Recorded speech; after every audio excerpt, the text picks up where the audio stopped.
दिमागी नक्सलियों को पहचानना होगा, इन दिमागी नक्सलियों को आइसोलेट करना होगा।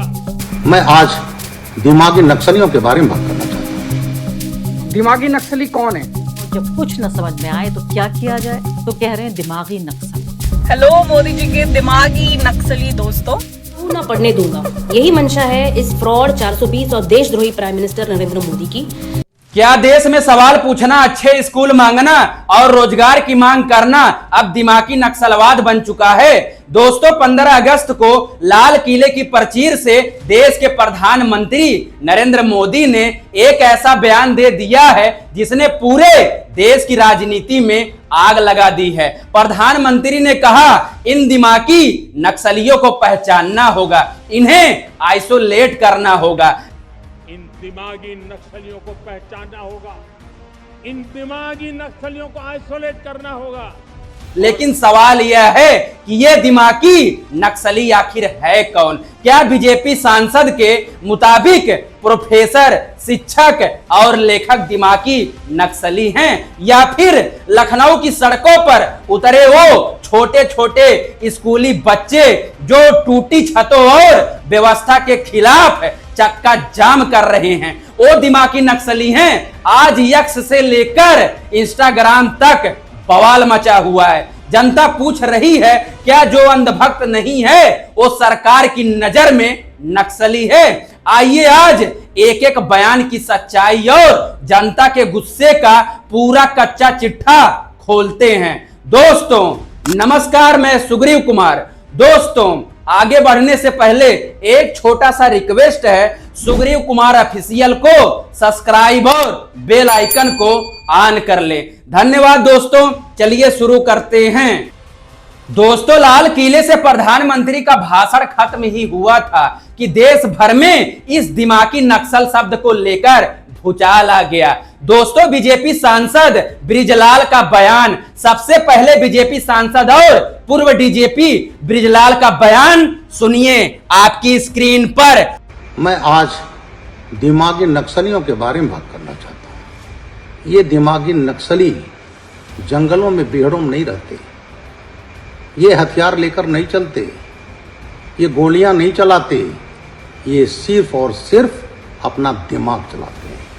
ये शहरों में प्रोफेसर के रूप में, अध्यापक के रूप में, एनजीओ संचालक, बुद्धिजीवी, कवि, लेखक आदि रूपों में ये दिखाई पड़ते हैं। उन्होंने साफ कह दिया कि दिमागी नक्सली वो लोग हैं जो अपना दिमाग चलाते हैं। प्रोफेसर, टीचर, बुद्धिजीवी, कवि और लेखक। हमारा एक सवाल है, यानी जो पढ़ेगा लिखेगा, जो दिमाग लगाएगा और सरकार से सवाल पूछेगा, क्या बीजेपी सरकार उसे सीधे नक्सली करार दे देगी? क्या देश में सिर्फ बिना दिमाग चलाए समर्थन करने वालों को ही देशभक्त माना जाएगा?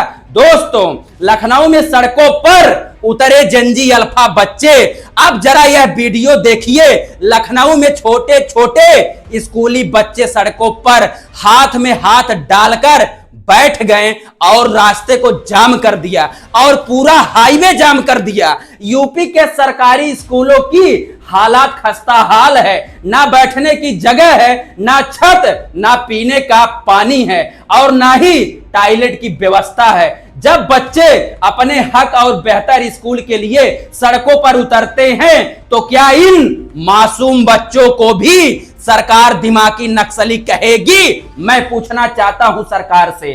सोशल मीडिया पर फूटा गुस्सा और 1 लाख बंद होते ही स्कूल। सोशल मीडिया पर एक लड़की का वीडियो तेजी से वायरल हो रहा है जिसमें उसने सरकार की मंशा पर सीधे सवाल खड़ा कर दिए हैं। उसका कहना है कि प्रधानमंत्री को पढ़ाई लिखाई से कोई मतलब नहीं है, सिर्फ हिंदू मुस्लिम की राजनीति से मतलब है। पिछले 12 सालों में 1 लाख सरकारी स्कूल बंद हो चुके हैं और रोज 10 से 15 स्कूल बंद हो रहे हैं। मरम्मत के लिए पैसे नहीं हैं, लेकिन बड़े बड़े होर्डिंग्स और विदेश दौरे के लिए सरकार के पास बजट की कोई कमी नहीं है। यह वही स्थिति बनती है और बनती दिख रही है जैसे सुप्रीम कोर्ट की टिप्पणियों के बाद जनता में आक्रोश का माहौल बना था।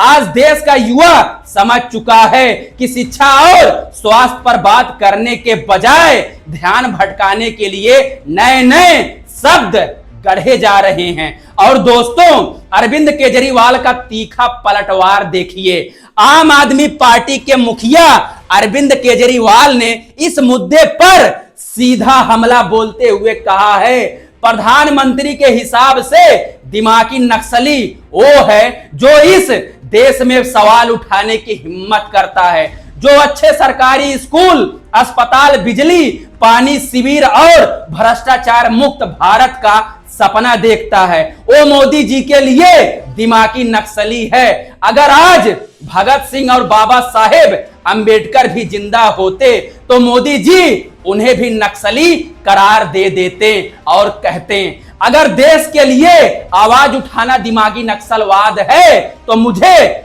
गर्व है कि मैं देशभक्त हूं। सबसे बड़ा बयान है दोस्तों अरविंद केजरीवाल का।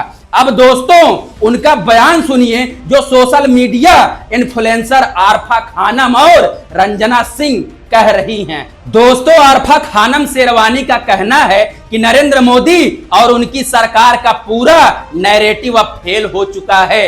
हिंदू मुस्लिम मंदिर मस्जिद की राजनीति अब काम नहीं कर रही है। युवा अब अयोध्या के बजाय जंतर मंतर पर नौकरी, पेपर लीक से मुक्ति और बेहतर स्कूल मांगने पहुंच गया है। जब सरकार के पास कोई जवाब नहीं बचा तो दिमागी नक्सल जैसा फलाप नैरेटिव लाया गया है। और वहीं रंजना सिंह ने चलती कार से वीडियो बनाकर कहा है, पहले अर्बन नक्सल, फिर खान मार्केट गैंग, फिर एंटी नेशनल और अब दिमागी नक्सल जो भी भारत सरकार की नाकामी पर सवाल पूछेगा उसे देशद्रोही या नक्सली घोषित कर दिया जाएगा। लेकिन मोदी जी, अब देश का युवा आपकी इन चालाकियों को समझ चुका है और बहकावे में आने वाला नहीं है, ये आपको समझना पड़ेगा। दोस्तों, एक निष्पक्ष सोच की तरह मेरा मानना है कि लोकतंत्र की ताकत ही जनता के सवालों में होती है। अगर देश का युवा, किसान, मजदूर या छात्र सरकार से रोजगार, अच्छे सरकारी स्कूल, स्वास्थ्य सुविधाएं और महंगाई पर सवाल पूछता है तो यह उसका संवैधानिक अधिकार है। जनता द्वारा चुने गए प्रतिनिधियों को जनता के प्रति जवाबदेह होना पड़ेगा। सवालों के जवाब देने के बजाय सवाल पूछने वालों पर नक्सली या अराजक का ठप्पा लगा देना लोकतंत्र के लिए बेहद खतरनाक संकेत है। दोस्तों, अब फैसला आपके हाथ में है। क्या अपनी बुनियादी सुविधाओं और अधिकारों के लिए आवाज उठाना दिमागी नक्सलवाद है या फिर यह सरकार की नाकामी है और उसे छुपाने की एक नई पैंतराबाजी है? अपनी बेबाक राय नीचे कमेंट बॉक्स में लिखकर जरूर बताएं। और दोस्तों, अगर आपको लगता है कि यह सच हर हिंदुस्तानी और माता पिता तक पहुंचना चाहिए तो इस वीडियो को अभी तुरंत व्हाट्सएप के जरिए 10 लोगों के पास भेजने का काम करें। इतना बोल करके क्लोज करेंगे। दोस्तों, धन्यवाद। जय हिंद, जय भीम।